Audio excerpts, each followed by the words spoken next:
সাংবিধানিক বিচাৰপীঠে এই আইনখনৰ ৰিলেভেন্স বা প্ৰাসংগিকতাক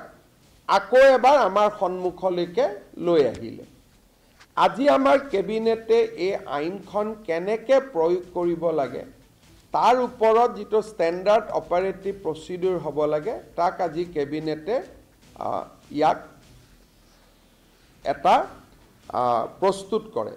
আৰু এই ষ্টেণ্ডাৰ্ড অপাৰেটিং প্ৰচিডিউৰ মতে যদি ডিসিক কোনোবাই জনাই যে মানুহজন বিদেশী বুলি বা বৰ্ডাৰ পুলিচে জনাই যে মানুহজন বিদেশী বুলি বা অন্যান্য সোৰ্সৰ পৰা যদি আমি গম পাওঁ যে মানুহজন বিদেশী বুলি ডিসিয়ে সেই মানুহজনক 10 দিনৰ সময় দি এখন নোটিস দিব he will give a notice to the person to prove his citizenship within a period of 10 days আৰু 10 দিনৰ ভিতৰত যদি তেওঁ যি নথিপত্ৰ দিয়ে তাত যদি ডিসি সন্তুষ্ট নহয় on the day of 10th তেওঁক ইভাকুৱেশ্যন অৰ্ডাৰ পাছ কৰিব দিছে যে এই মানুহজনক পুছবেক কৰিব লাগে ভাৰতৰ পৰা